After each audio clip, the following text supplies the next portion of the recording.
racing on the pit road. They're HPD second in the LMP2 class, and they were 4 seconds behind the leading team, Straka Racing, as they crossed the start line, which means right up there, chuffed Stuart Hall as they came into the pit lane. That's still an enormously close battle for LMP2. Yeah, those two cars are going at it very hard indeed. Marino Franchitti just climbing aboard the Highcroft Racing Acura, just replacing David Brabham, and he'll now go head-to-head with Danny Watts. Yeah, I think Danny pulled away a fair bit, hadn't he? And I was kind of surprised that David wasn't able to keep up with him during those early stages. I mean, the Straka car's already made its second pit stop. Here is the Highcroft car emerging from its second stop. There's going to be quite a margin between those two when they come back, and I think that margin you saw as they came into pit lane, Martin, was as a result of the Straka car having stopped 1 lap earlier. Indeed is the case. Leading in GT1, incidentally, was the number 60 Ford of Thomas Mutsch. That's the Maytech competition car. As you saw, the BMW Art car coming back down pit road. Still no call for their sister car, the 78, which is in the GT2 class, which is currently being led by the 64 Corvette of Ollie Gavin from Johnny O'Connell. In fact, so they must have done the driver change while I was looking down at the screen. Jan Magnussen out, Johnny O'Connell in 63. And Jamie Malo, best of the non-yellow cars. That'll be the Ferrari in third place. That having come up from the back of the pack, I don't know whether the other guys talked about it before, but that car had qualified on the pole position on Wednesday, the Risi Competizione Ferrari, car number 82, but after Thursday's qualifying session, in which it didn't set the quick time, it was thrown to the back of the pack. It failed scrutineering at the end of the Thursday qualifying session. The rear wing was slightly too high. It actually made a change of rear bodywork on that car between the two sessions, ironically, and the team is therefore convinced that it was perfectly legal when it actually set the qualifying time, but rules is rules, and so the car had to start at the back. So those guys have done an extremely good job. Jamie Mello has to get that car from the back of the pack up to third place in the car in the class. Looking here at the battle in the Prototype 1 class, LMP1, one of the Collis Audis. That's the 14 car of Christophe Bouchou at the moment, right ahead of Frank Mailleur in that third Lola Aston Martin, the one that isn't Gulf coloured. So that's the Signature Plus car. And Meyer just losing out a little bit, and there's the Maytech, the Mark VDS Ford rather, driving away from where it was buried in the gravel. So no matter what the damage to the back looks, he's still got a tranny in the thing. If he was a rally driver, it'd be select first gear, let's go. But from the S's all the way round to the pit lane, Stuart, it's a very long way to be driving a car that has had a big impact. However, it does tell us one thing, and that is that the throttle was not jammed on and the wheels weren't spinning because Baz Luhrmann was unconscious in the car, because I doubt a Marshall would have driven it. Yeah, no, it looks like Baz is okay. The car not so, but I'm sure he'll try and get that back to the pits. The Mark VDS boys will try and fix it, but it looks like it's going to be a bit of a long night for them.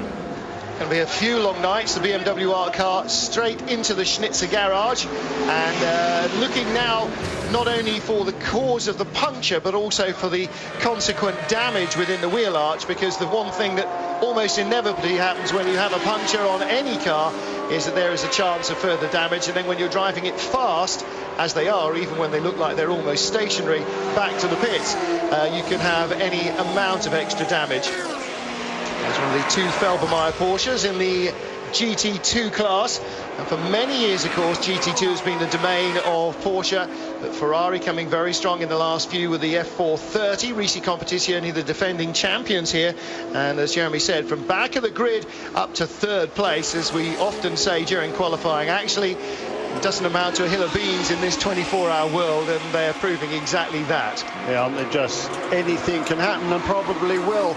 I mean, at the front, we've still got that Peugeot 231 at the front of the bill, or 2314, I guess it is, in terms of car numbers at the front. It's still Frank Montagny who led.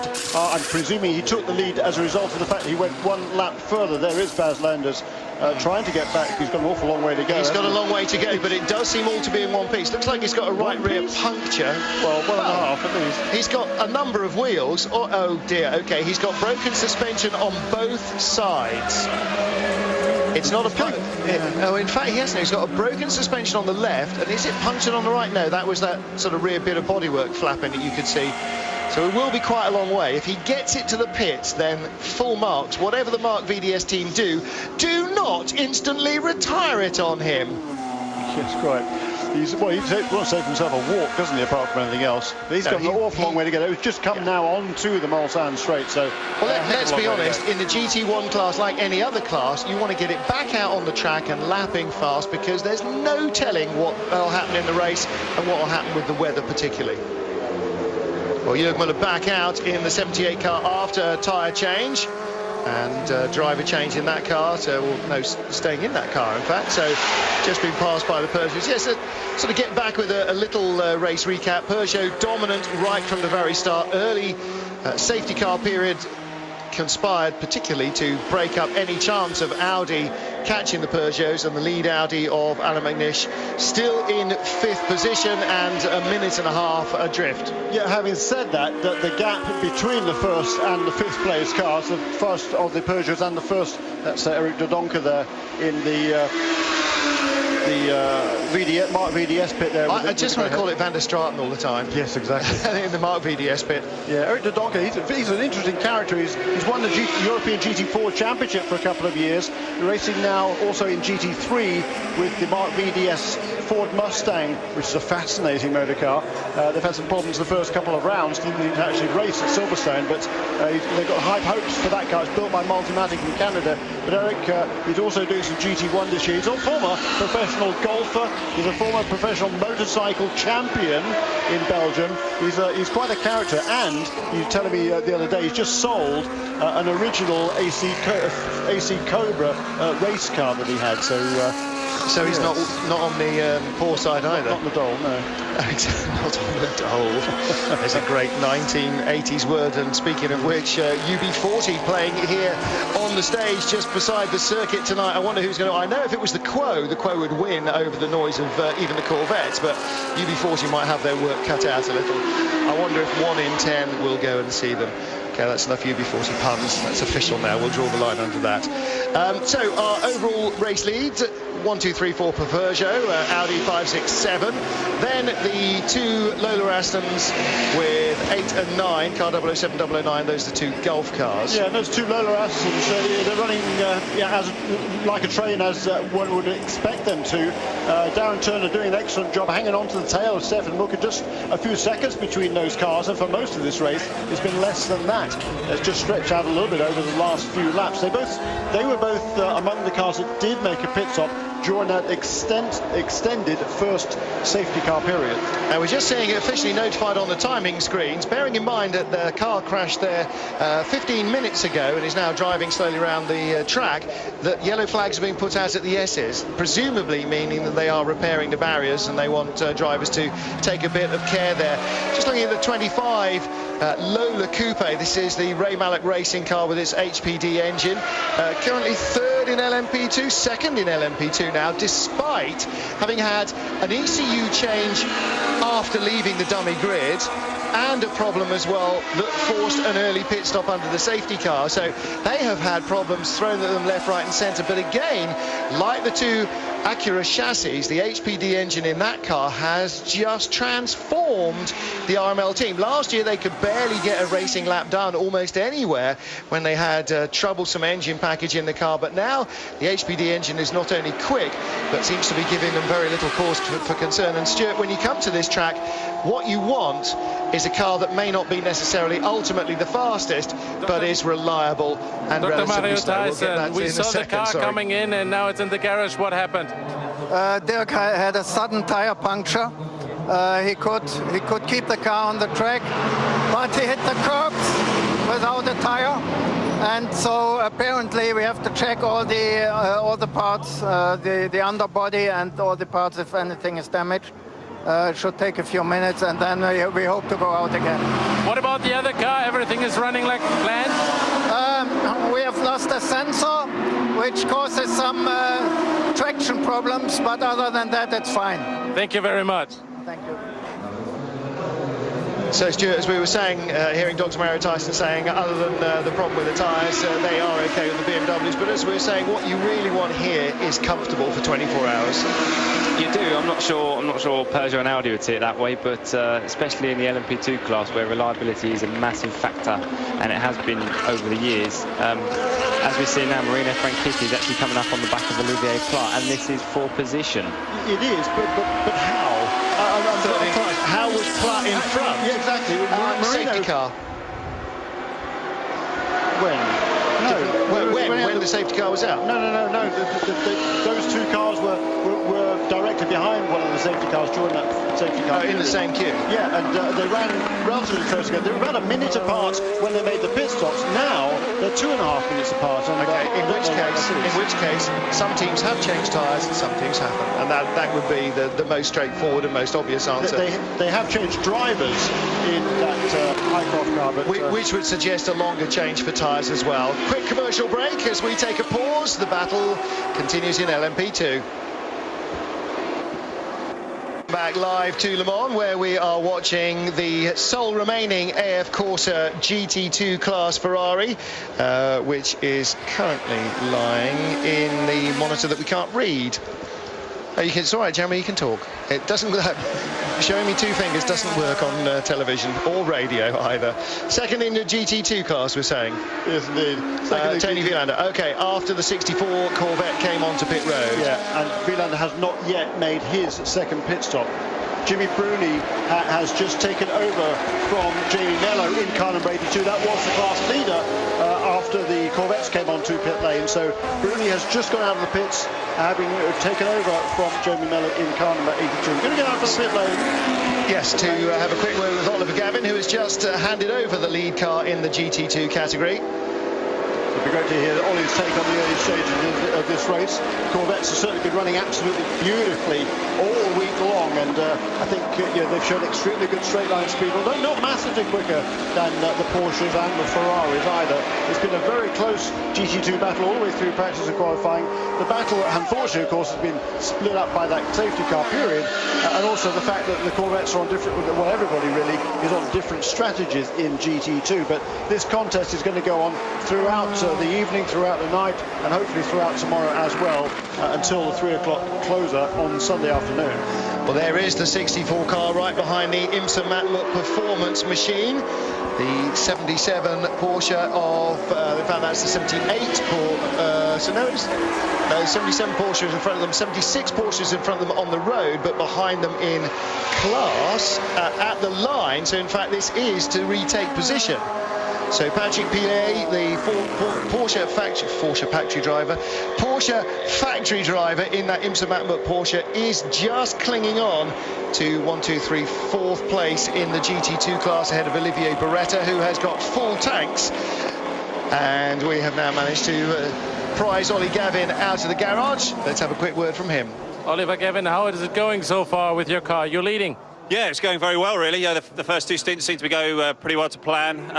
We're just trying to run through the usual sort of fuel, tyres, and then the second stint driver. We did actually manage to double stint the tyres on that second stint. But yeah, traffic's a bit of an issue. You know, there's lots of it. The P cars are coming past at a hell of a rate. And some of the slower P cars are a little tricky to pass for us, and they seem to be getting in the way a little bit. But it's going to be a hugely intense battle between, you know, our teammates and also with the Ferrari. Porsche's not far away. So really, it's going to be a hell of a race. So looking forward to it. Yeah, what do you make out of your lap times compared to your competitors here? Well, you know, they're very, very close, very competitive, great teams, great drivers. You know, I don't think there's really going to be much to show between any of us in overall lap time. I just think it's going to come down to who's the smartest, who stays out of the trouble, who doesn't get hit by a P car or by other GT cars. So it's you know, it's 50% luck, this race is, you know, and the rest of it's down to the team and the car, the drivers. So well, yeah, we'll see, but long way to go. So what about your schedule now?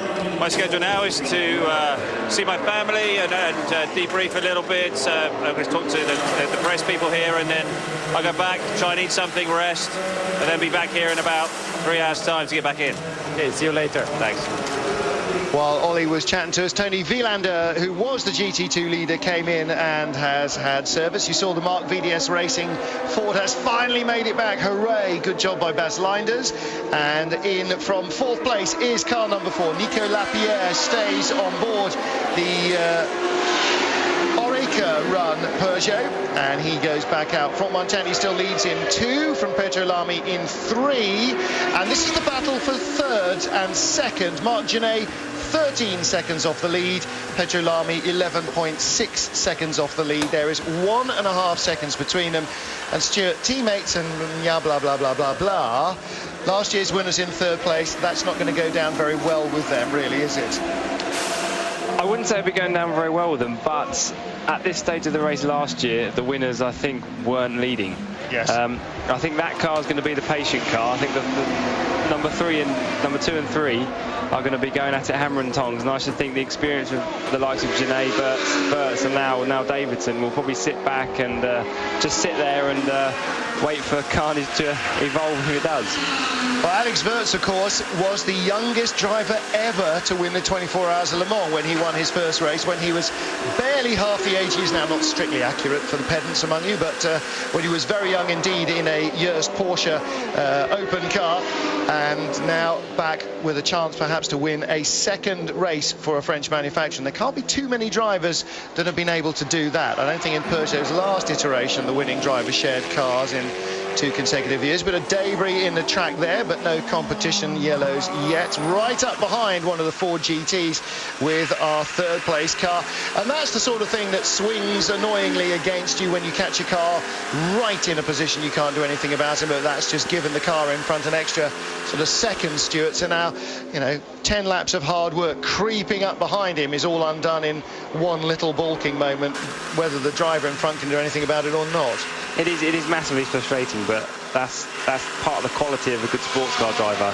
Nowadays, anybody can turn a quick lap every now and again if you're fairly talented, but it takes the real talent is doing those quick laps, lap after lap, in and out of traffic, 24 hours.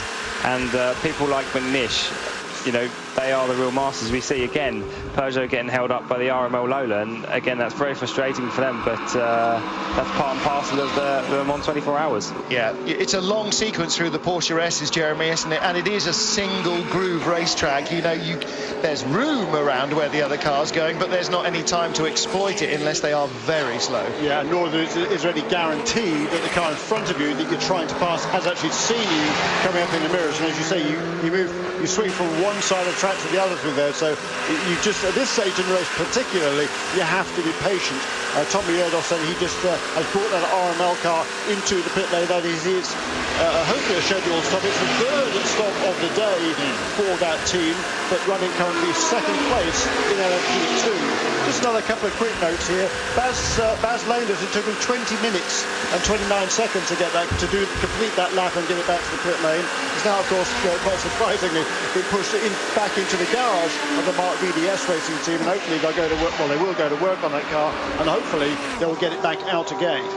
Yes, I mean, the fact that he was able to drive it back in without too many other bits falling off suggests actually that no matter how ugly it looked, it was, well, possibly more than polish out time, but you would think that they'd be able to put rear suspension on it and roll it out. After all, we're not even at tea time yet. And as we see the IMSA performance car, the Matlock Porsche, onto pit lane for scheduled service. Also a note that Giancarlo Fisichella has taken over the wheel of car number 95, the AF Corsa, the sole remaining AF Corsa Ferrari.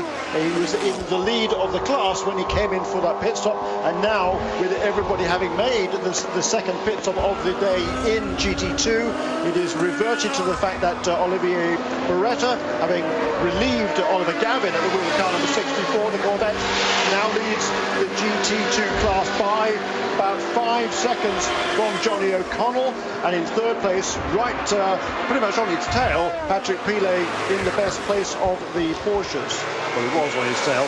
Indeed, well, that's at the pit lane, so there you can see the 2 Corvettes running 1st and 2nd, and Stuart picking something interesting up on the timing screens. And Marc Genet's just set the quickest 2nd sector of the race so far, so that shows he's really not lying down and letting the other 2 pull away. He's getting the hammer down now, and maybe contrary to what I was saying earlier, he's going to have a go at Pedro.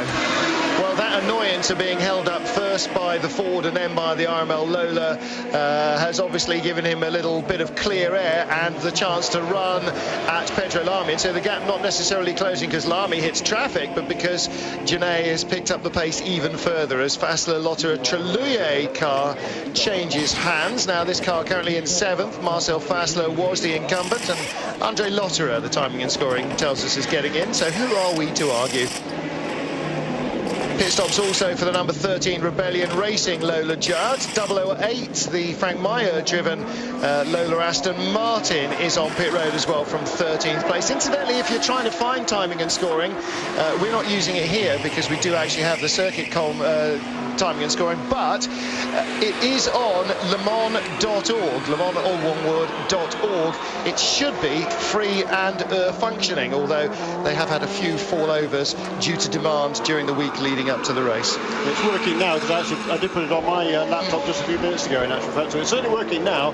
lemans.org, lemans.org, you will find the live time if you want to watch that.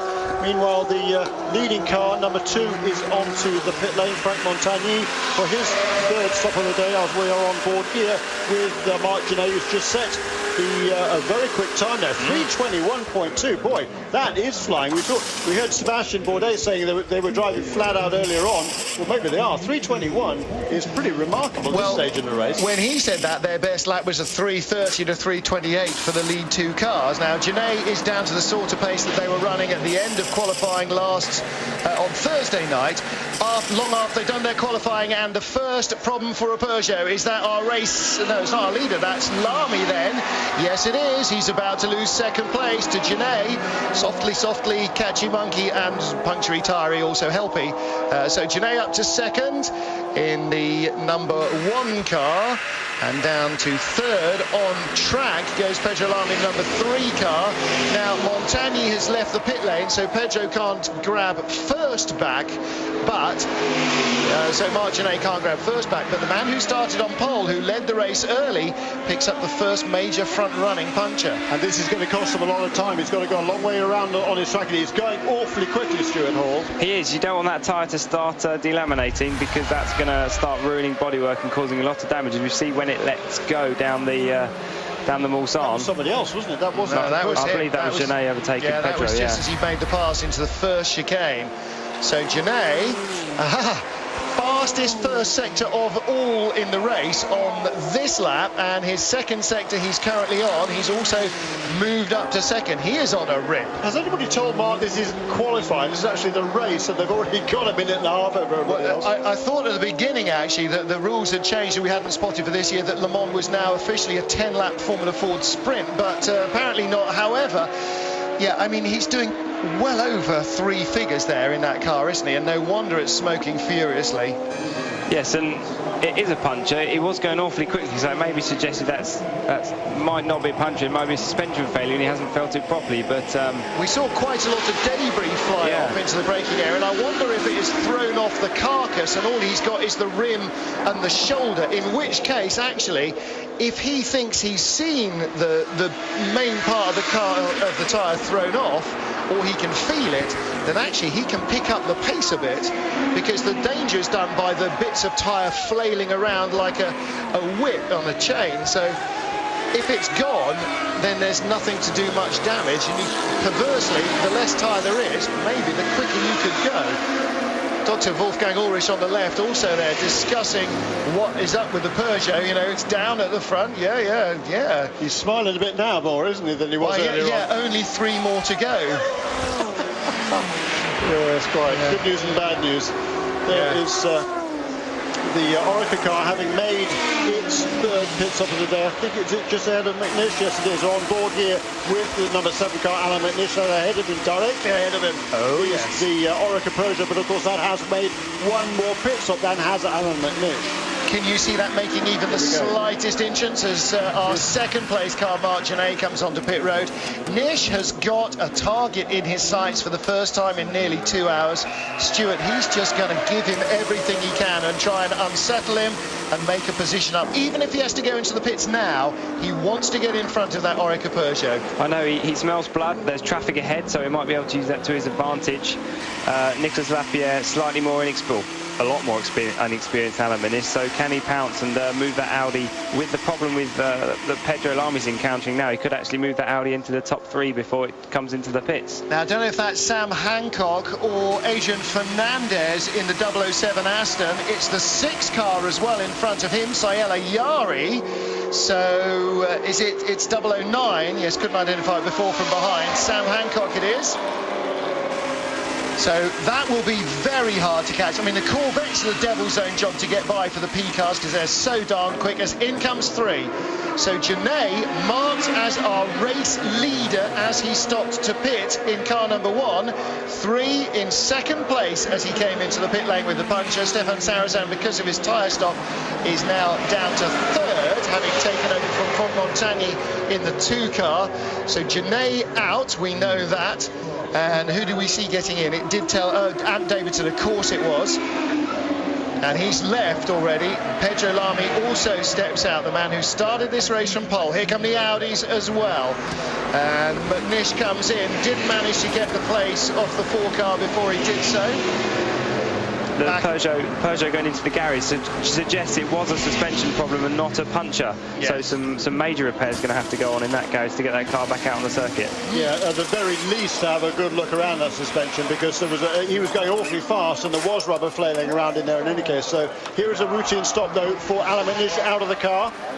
Yes, and in gets Tom Christensen. Yep. So McNish, Capello and Christensen, you've got to think that's the most experienced driver lineup, or certainly here, but I mean, ever? In terms of Le Mans starts, wins and race results, it can't be many more experienced teams ever to have started. And if they were, Audi had them. Security trying to keep the cameras out, like it makes a difference. What are Audi going to learn as they can patently see you're changing the front suspension? Yes, the man with his back to us, Stuart's gesticulating, has got front wishbone in his hands. That will be a wholesale change. And Jeremy, a puncture's one thing. Car with a suspension failure, suddenly ding-a-ling-a-ling-a-ling-a-ling-a-ling, all sorts of alarm bells ring. Stuart, if you're a driver, let's see your Mark Genet going by Pedro Lamy. First of all, you think it's a puncture. OK, that's one thing. When your engineer gets on the radio, McNish didn't get in front, did he? So Christensen follows out Romain Dumas.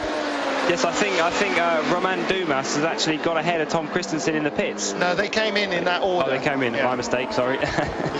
They did, yes. The yellow car was behind, coming down pit road. But going back to your previous comment about the Peugeot, that's very unlike that car that's done Le Mans four times now. To have a front suspension failure like that, it does suggest that Pedro Lamy may have had contact with the slower car and weakened the part, which then led to its failure. But yeah, we can all speculate. I'm sure we're not going to hear the real reason from Peugeot, so we'll just have to yep, that's for sure. Zip it on that matter. You know, but again, to get back to the point I was going to ask you, as a driver, you go by and you think your teammate's got a puncture, that's one thing. If they then get on the radio, your engineers, and say to you, OK, it wasn't a tyre, it was a suspension problem, suddenly you're going, oh, OK, then maybe a little bit more aware of noises and vibrations, perhaps.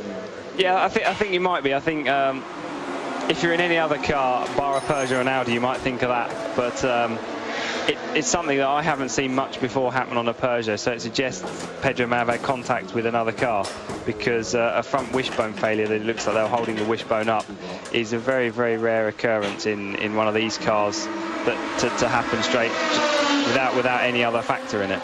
Yeah, dreadful news for Sebastian Bourdais, of course, the local hero from Le Mans, lives downtown, just a couple of miles away here from the racetrack, actually building a new house down there he is, it'll be just crushing for him, and we did a fabulous job in qualifying to get his car on the pole position, turned 2 laps quicker than anybody else, and you can see there the frustration. Yes, absolutely, and that is Bourdais and not Pedro Lamy. and in fact he is now taking the helmet off, so he was ready to get in, bearing in mind that Franck Montagny had just stopped and Marc Genet came in on that lap as well. That was clearly a lap for a scheduled stop. He was ready to go and he cannot believe his luck. Well, we're going to get down and talk to Olivier Canel, the Bosch of Peugeot Sport, but I'm not sure that he's going to have an awful lot he can say to us. Don't think we really need to hear from Sébastien Bourdais. The hunch body shows everything. It does look like they're going to withdraw that car. That may well be, yes, good call, Stuart Hall. That may well be what he has just been told. Yes, I'm afraid that has all the hallmarks of a bombshell just going off in that garage. Yeah. Well, a slightly bigger problem than a wishbone then. Looks like something to do with the tub, something like that.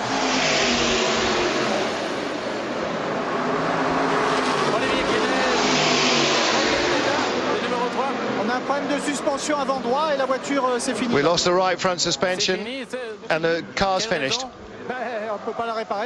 Can't repair it. What's the reason for the failure? An accident or? Don't know. Not sure what's happened on the track. Well, he says he doesn't know. Is it going to be a problem for the other cars? No, not as far as we're concerned. Okay, so I tell you what, you need a job reading body language, Stuart Hall. That was absolutely on the money. They have pulled the car instantly. Yeah, as soon as he put the nose back on the car and work on it, it was patently clear, wasn't it? But yeah, well spotted there, Stuart. And what a disaster those guys. I mean, I can't remember the Peugeot having any kind of a suspension failure before. They've run an awful lot of tests and miles on this car since its last race. Since the last race here, they've done 3 races with this development of this car. There's over 10,000 miles, I think, of testing. Just a huge amount of development work has gone into that car, and to have a suspension failure apparently without any outside cause, very strange. I mean, you have to feel for Sébastien Bourdais. The guy goes and puts it on pole with a stunning lap. I mean, last year the car had a collision in the pit lane. I think may have had problems the year before, and this year that's happened. I mean, the guy's clearly quick enough to win this race, and everything keeps on going wrong for him. So, but on the other side of the foot, Alain McNish in the Audi. Well, and Christensen and Capello. They're creeping up. The same old team, slowly creeping up the leaderboard. Who knows what more problems Peugeot could encounter, but I really expect those guys to come into play as this race wears on. Yeah, just harking back again to that bad luck of Bourdais.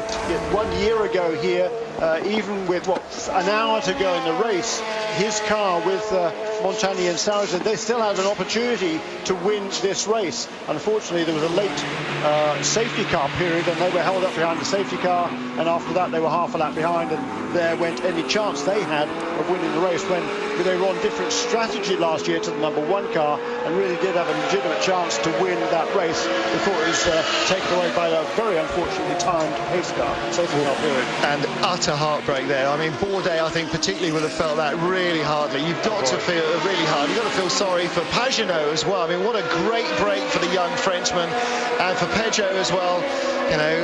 Really very strong team. The marker of doom has already been out, but I'm afraid I really did not expect to have to write off any Peugeots. And what's the time now? 5:30 in the afternoon. The race is 2.5 hours old, and we've lost one of our 4 Peugeots. You could have never imagined putting money on that happening. No, you couldn't. It's certainly started forming into a race of attrition, and a lot of cars having a few problems, and what more are we going to have? So we haven't had any big clashes between cars. We haven't had foul weather and rain, and somebody said the Peugeot's going out after 2.5 hours. That would be your only chance. It couldn't possibly happen from anything else, but it has. We'll be back in just a second here at Le Mans. Welcome back live to Le Mans. We're on board Audi number 9, the car that currently lies in 4th place after the retirement of car number 3, one of our quartet of Peugeot 908 HDIs, the car that at the time was sitting pretty in 2nd position. It turns out a front suspension failure, not a puncture, was what slowed it on the Mulsanne straight here some 4 or 5 minutes ago. Into the garage, very brief examination, then Stuart Hall. The depth charge detonated under the drivers, no chance to repair it, and that means only one thing: the suspension had pulled out of the tub and there was no way to repair it, because if it was just a broken suspension arm, you can replace it. You can, and that's a crushing blow for that team. But they do have 2 cars left in it, and they do have the Orica Peugeot, so it's not like they're out of this race by no means, but it has given Audi a bit of a boost. They've got 2 cars at the moment very close to each other, and they're hunting down Nick Lapierre in the Orica Peugeot, so the race shaping up very nicely indeed after that safety car putting everything out of balance. Now we did, I've just casting my mind back to a couple of days ago, we did see an incident down at Tex Rouge where one of the Peugeots went flying through the air, didn't it? Can you remember which one that was? It was that car, wasn't it? Do you think so? That was Bourdais, yeah. Yes, but... Was it Bourdais? It was Bourdais, yeah, I remember, yeah. And, you know, that's the sort of thing that you don't get a chance to crack test the suspension probably when you're at the racetrack. I mean, you have a good look over everything. Maybe, just maybe, because I don't think Pedro Lamy, he's about as honest as they come. If he did anything he would have said, yeah. He would have said, I'm sure. Well, this is the battle for 4th place then. Raymond Dumas under pressure from Tom Christensen as we cut away from it. And that's a really interesting thought, Jeremy, because of course what the team will have done yesterday is take off all the suspension from qualifying, and with the resources of Peugeot and Audi, I would have imagined, with almost without question, have bolted on an entirely new set of suspension at all corners, new gearbox, new engine. Basically, they strip it down to the bare tub, bar the wiring and the fuel tank, and everything new goes on. But again, if he'd just broken a suspension arm, they would have bolted a new one out and sent him out. So what has happened is, very probably, the landing from that bump has weakened the tub, and eventually, under the huge loads that they generate here, not on the straight but particularly under braking, at some stage it's just ripped the suspension mounting out of the tub itself, and that is unfixable in the race. Yeah, pure speculation, of course, at this stage, but it certainly is as close as we're ever going to get to an answer, because they'll never tell us. A possible explanation. Meanwhile, Signature, I beg your pardon, not the Rebellion Lola Coupe is holding off the 008 Aston Martin. Now, this was an interesting battle earlier on. Is that Guy Smith in 13, or is that 12 Neil Yarney? Which is it's 12 Neil Yarney, so in fact just about trying to stop himself going a lap behind 008. And Frank Meyer staying in that car. A lot of teams were talking about triple stinting tyres and drivers. Some teams deciding they're only going to double stint their drivers and double stint their tyres as a result. Because generally, Stuart, what you do when you chuck the next Muppet in is you give them at least a fighting chance with a new set of rubber. You generally do. Also, when you change drivers, it takes quite a long time, and it usually takes longer to change drivers than it does to fill a tank up with fuel. So generally, you try to change drivers and put tyres on at the same time. Teams would also want to start trying to triple stint the tyres, because obviously, first of all, you're in the pits for a lot less time. If the tyres are holding up and they hold up on the fuel load, there's no need to change tyres. And also, as we go into the night, you're going to give the other drivers time to rest a lot more, and that's certainly what the Audi guys do. They did it last year. They were quadruple stinting last year, which gave the other guys enough time to get a good night's kip and be very fresh for the next morning. Well, that then moves into JJ Lehto's spheres and Super Dane spheres of sort of doing 5 or 6 stints through the night, actually just because you're in the groove and you won't get out of the car. But they tend to be a little bit more disciplined, team bosses now, than to allow their drivers to carry it on like that. So, well, big story in the first couple of hours here. The safety car ended up splitting up the lead battle, but now suddenly maybe one little balance has swung a tiny bit away from Peugeot and giving Audi a bit more hope. And actually, looking at the race pace, Audi still needs something. J-Lock Lamborghini, yes, it's still going. much against many predictions. That one looks like it is a puncture. That way, yes. At least at the very least at the moment. But he is trying to lift that car back. Again, we are seeing a lot of punctures today, which is something we've seen all the way through the week. And particularly on the GT1 cars, and particularly on the left rear. I think actually probably exclusively on the left rear, which means they are drifting over some curbing somewhere. And actually, you look here, exit there of that chicane. I mean, in the Porsche race, Tim Harvey and the rest in the slippery stuff were right up to the, I mean, within inches of the grass. They were using so much road, and these guys aren't because they don't need to. But I'm sure there's enough muck out there to cause problems if it wants. Just a note on the GT1 class, it's led by the Maytech competition for GT John.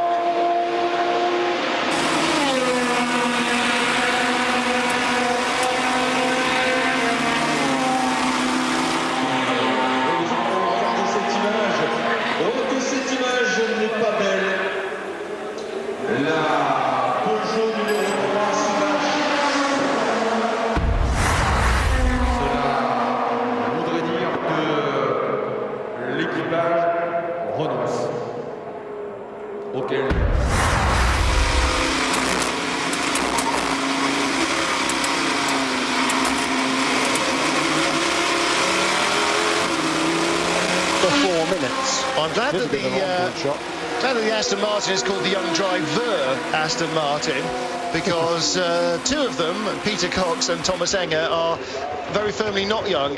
Thomas 33, Peter Cox 46, so Christopher Nygaard 24. At least it does have one young driver in it. But you're right, Jonathan Hershey in the last couple of years in Renault Megane, to use the phrase win as he wished would probably be to do him a little bit of a disservice. He's really very phenomenally quick in those, and clearly turning into quite something of a sports car race as well. Yeah, sharing here she with Thomas Mooch and Romain Grosjean. That's good experience from as well. I mean, okay, Grosjean doesn't have a lot of GT1 experience, but he and Thomas Mooch have already won 2 GT1 World Championship races this season. So for the youngster there, Hirschi, a good opportunity to learn a lot this weekend. Swapping of places has happened then between the two Audis, which means that Tom Christensen is in 4th place ahead of Romain Dumas and Andre Lotterer. 7, 9 and 8 are 4th, 5th and 6th. So honour is restored then in the Audi camp so far as Alan Nuschika are concerned, right? I was wondering a little actually whether he'd sit behind him for a while. There are two things that win you Le Mans, good luck and good fuel mileage. And sitting behind the other Audi just might creep you an extra litre or 2 in a stint. Now, obviously, he's decided that Romain Dumas' pace wasn't quite what he wanted to be running, and he'd like to go a 10th or 2 quicker a lap. And maybe Audi have got their fuel programme, and no amount of slipstreaming down all the straights behind your teammate is going to gift you an extra lap. But it's just interesting. It did occur to me he might sort of sit there for quite a while. Yeah, they both did 3 minutes 28 seconds and change on the last lap around. In the meantime, the race leader, Stefan Sarrazin, now the wheel of car number 2, he turned a 3 minutes 25.7, so 3 seconds a lap quicker. And Anthony Davidson in car number 1, who's currently less than 5 seconds behind Stefan Sarrazin, he turned a 3 minutes 22, so 2.5 seconds quicker than Stefan Sarrazin. So I think possibly we're going to have maybe a battle for the lead developing over the next couple of circuits here. Yes, our leader, car number 2 for Peugeot, Nick Minassian, French. Stefan Sarrazin, French. Franck Montagny, French. And closing fast from behind is the car that they didn't want to win last year, with all the foreigners in Alexander Wurz, Mark Genet and David Brabham. And the difference this year is that Brabs is back with Highcroft, and Davidson is in the car that they don't necessarily particularly want to be the first one to get to the line. And we've still got a lot of hours to shuffle this around and sort it out. Well, but it does bring interesting politics in. And you know, when you're at Audi watching the Peugeot closing up there on the leader, then you're going, okay, that'll knock a second or two off their lap time. Yeah, we say that kind of tongue-in-cheek, because if you think back one year... kind of. Well, yeah, but I mean, yeah, the number one car last year, that car you were just talking about, the Wirtz Brabham and Genet car was leading the race, and the French driven car was on the same lap. So if they really wanted to mess around, they could have brought the car into, sorry, we need some more fuel, yes. fuel the end. And they didn't do that to their credit. So if they really wanted to make all the headlines over their first win at Le Mans about team orders and how the obvious rightful winners were robbed by team orders just to allow some French people to win it, then they could easily have done that, but they would have lost far more than they gained. I'm going to beg to differ you there, because the number 2 car was clearly the quicker car all the way through the week all through the race 1 year ago. And as I said earlier on, if they hadn't had that final safety car period within the final hour of the race, the number 2 car almost certainly would have won, because it had to make one less pit stop than the other car. Like I said, luck and fuel mileage. Absolutely, yes. So there you go. That's what it's all about here. There's no question about it. Let's have a word. Back in GT2 again, it's still the Corvette's first and second. Less than 5 seconds between Olivier Beretta and Johnny O'Connell's car number 64 and 63 respectively. Jimmy Bruni is at the wheel of the Risi Competizione Ferrari. He's about 17 seconds behind the leader, third in GT2.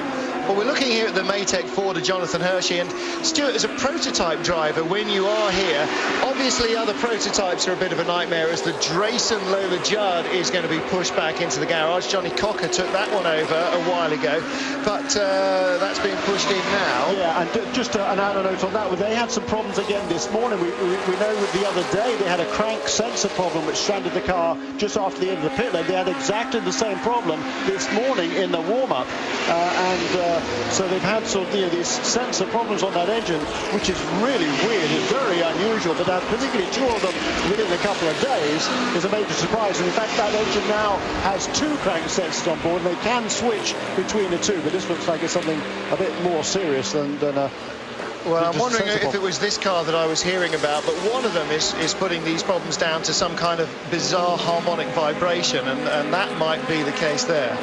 Yeah, it's a great shame for them. Johnny Cocker actually was putting a string of good laps together around the 3:30 range, and after taking over from Paul Jason, is really hauling that car up the order. So great disappointment, but hopefully that's going to be a quick fix, and they're going to be back out probably with Pirro at the wheel, and after Sebring, we all know what he can do in that car. Absolutely, and Paul Jason, after his opening stint, was just, I mean, I don't know if they've got him down off the ceiling yet. He was so excited by starting Le Mans, and every lap he does here in the car just getting faster and faster and faster, and just, I mean, you know what it was like the other day after qualifying. He's going, oh my God, now I know what this car can do. This is, you just can't calm him down. No. I mean, if intravenous adrenaline does more than that, I don't know, maybe they should just put heart attack victims in a P1 car and let them go for a bit. It is wonderful to see that enthusiasm. Of course, Paul Drayson, the last round, the most recent round of the American Le Mans Series at Mazda Raceway Laguna Seca out in California, Paul Drayson for the very first time did qualify that car and did start the race. First time he's ever done that, and I think he's just got a boost in confidence, and I think that first stint here will have done some more good as well. Dr. Ulrich, 3 Peugeot in the lead, 3 Audis behind. Is everything going according to plan for the moment for you? Yeah, we have not been so happy with the pace car, because this costed us more than 1 minute. And if you're so close with the speed, then it's really tough, because,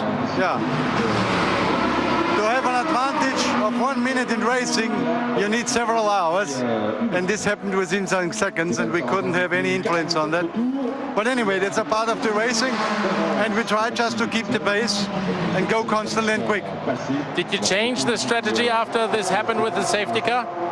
I know you have no influence on the safety car, and we just continue our strategy, the one that we started with. When you see a Peugeot stopping that early in the race, is that a sign that they might be going too quick? No, I don't think. I think they have quite reliable cars, and I have not exactly seen what happened, but yeah, it must have been something important. If not, they wouldn't have taken the car out of the race. Thank you very much. Well, they need to listen to Radio Le Mans a little bit more, don't they, or watch Eurosport, because we're pretty much up on exactly why. As he says, yes, they wouldn't have taken the car out of the race if it was a trivial problem.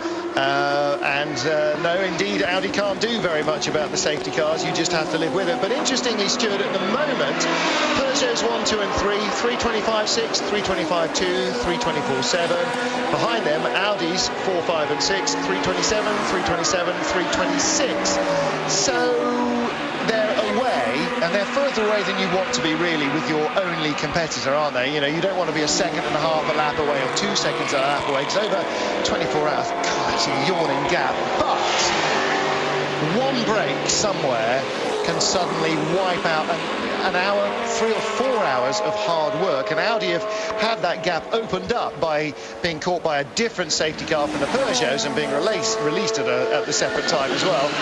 So it can swing either way. We all know that. It's very, very unpredictable at the moment. Apart from the number 3 car, all things going to plan with Peugeot. They're slowly pulling away from the 2 Audis. 3 Audis, my mistake, behind them. But anything can happen. As you saw with the Pedro Lamy car, it just takes one little thing to happen and boom, you're out of the race. So they'll be keeping themselves honest, and Audi will be keeping them honest and keeping Audi honest. Aston Martin with Fernandez in the 007 car and Hancock in the 009 car. Absolutely right. They're lying 7th and 8th, and of course they're not the only Audis. The top 3, we've got the 2 Colles cars in 10th and 13th place at the moment. We'll take a quick break. Be right back.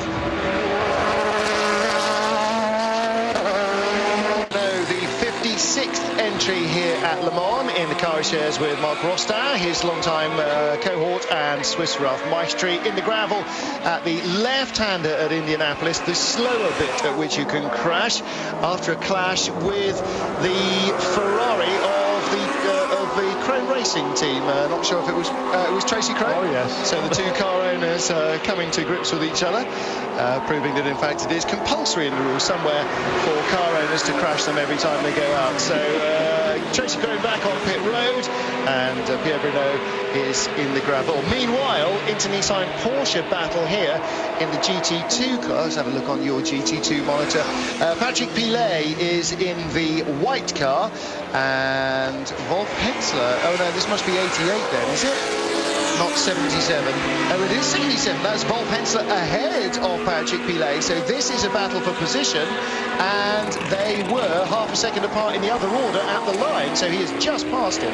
Yeah, so Wolf Hensler on a roll there in that number 77 car. Meanwhile, on the same lap, Jimmy Bruni has just set his fastest lap of the race, a 4 minutes, 0.576, almost identical time to the class leader, Olivier Beretta, 4 minutes, 0.6, and there's now 16 seconds between the 1st and 3rd place in GT2. As you see Tracy Chrome's car being pushed back into the garage, you can see the left front damage on that car number 83. So it looks as though Pierre Bruno got by him between the 2 parts of Indianapolis and tried to get back on the racing line. Or, as the prototype came past, Tracy tried to outbrake him into Indianapolis. I'm suggesting possibly the latter being the more likely of the eventualities. Whatever, they managed to out-fumble each other into the gravel. And this was the pass then. Yes, being indicated by Patrick Pilet. And that's a good indication of the pace of both cars, actually. Pilet is a factory Porsche driver, and Wolf Hensler as well. And, you know, they're not stinting here. It may not say Rothmans Porsche or something as we're used to seeing in the olden days, in the Group C days, but there are very much a whole host of factory Porsche men helping with the running of these cars, because, of course, they want to win. They don't want Ferrari to win, they don't want Corvette to win, BMW. or Aston Martin. They want Porsche to win again at Le Mans. Yeah, and the Porsche guys were all very confident they were going to get a run with the leaders in GT2 during this 24-hour race. They weren't quite on the ultimate pace in qualifying, but they were absolutely convinced they were going to do so in the race. And very early stages, they've been running 4-minute 3s or so, the Porsches. The Corvettes, however, have been definitely going quicker than that. And as we've just said, Jimmy Bruni faster still, just turned the 4-minute flat, as I believe, one of the Corvettes has just made a pit stop. Johnny O'Connell has just brought the number 63 car in for its third stop of the day.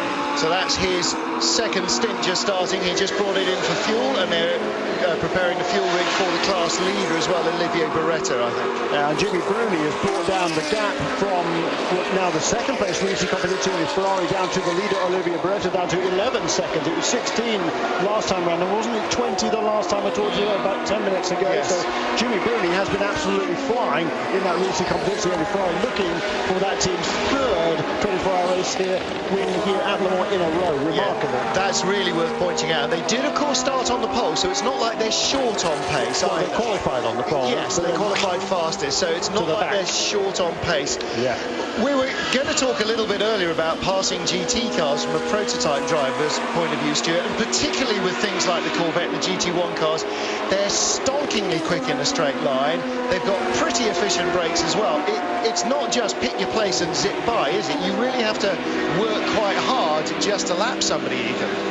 It is, and as we've seen with Karim Ojay in the Bruichladdich Zytek, he found it quite difficult to get past Hensler in the Porsche. I think he probably needed to be a little bit more decisive. But especially in an LMP2 car, in a straight line, then the speed difference between a GT2 and an LMP2 is not great. So you either have to do them through the corners or on the brakes where your aero is at your maximum. So and that is where the skill comes into it. You've got to be very good on the brakes. You've got to use the advantage of your car. And of course, Karim has got a pace advantage, but he is an enthusiastic gentleman driver, whereas he's up against a young hot shoe factory driver. And Porsche don't accidentally end up putting people in cars. They have to be really la creme de la creme of German racing. So yeah, he's got a quicker car, but he's got to really work hard for every place he gets. Well, as you saw there on the list, is the Rocket Sport Jag still running? Shall we just have a little check on that, boys and girls? No, I'm afraid not. No. All right, I'm not sure whether it's been retired. No, it's can't quite see the garage from here, can we? No. Meanwhile, as this merely entirely referential thing occurs. Oh, is that that's the Spiker. Just getting in a little hot, and oh dear, it's Peter Dumbreck, I'm afraid, at the wheel of 85. Jeroen Bleekemolen started it. Dumbreck took over. Tom Coronel waiting for third, and the Norma going very, very slowly in the background there. That's the Norma. Oh dear, oh Lord, and Peter having problem there, trying to negotiate the traffic as well, right into the back of the Norma, which picks up broken rear suspension. Gone from bad to worse, that. It looks like going through Indianapolis, Peter's got a little bit out of shape and then braked a little bit too late for the next tight left, ran wide, and then when coming back onto the track with a small amount of damage, through the Porsche curves, obviously going quite slowly on the way back to the pits, that Peter and the Norma have obviously made contact, resulting in the Norma certainly coming off a lot worse. Well, now, I mean, from when we pick it up, Peter Dumbreck is running into the back of the Norma, and I'm assuming that the Norma moved over, seeing a fast prototype, and was offline, as was Peter himself. Well, fuel and windscreen and all the other bits and pieces, but then they've got to get it on the trolley dollies and get it back in the garage, because that has got to have sustained some damage somewhere. It can't have got away. No, look, you can see bits hanging off the back. In it'll go. It's a shame for the little Dutch Spiker team. If they were going to send that back out, it certainly probably is the toughest car in the world to get away with an impact like that. Okay, well, that's the aftermath, I'm afraid, and there was definitely traffic going through, but there was traffic when we picked up the shot as they came out of the first right into the first left element of the S's. And again, we've talked about how basically you have to use all the road to go through the S's quickly. You can't leave a gap for somebody else. There are no straights in that section. It's just wiggly, wiggly, wiggly, and once you're committed, that's it. You can't move offline, or you are in the wall, and in the wall hard. And Stuart, you know, from the prototype driver's viewpoint, I don't suppose there can be too many parts of the track that actually attract your attention more than the Porsche curves, because the danger inherent is really about as high as anywhere else on the circuit. Yes, Martin, there is really only one line through it all. We see the Aston Martin DBR9 with a problem now. Oh, no. I didn't expect that. That car is going quickly again now. Well, it's not going that quickly, is it? Has it got all four wheels on? Was he just picking up speed? Maybe he was just kind of, that's good news if maybe we're just keen to see prototypes.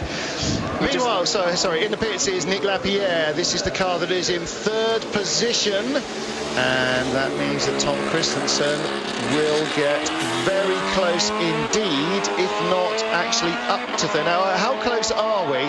Didn't notice what they were doing last lap. Jeremy's noting down when they stopped. The Peugeots have all been on 12 lap stops at the moment. 13 for this time around. It was last in the pit lane on lap 35 was car number 4. It's now 48 laps in the book, so 13 laps there on that stint for Nicolas Lapierre. And the Aston Martin DBR9 does look like I'm not thinking that's a Thomas Enger kind of pace in a GT1 Aston. Do you think? I don't think it is.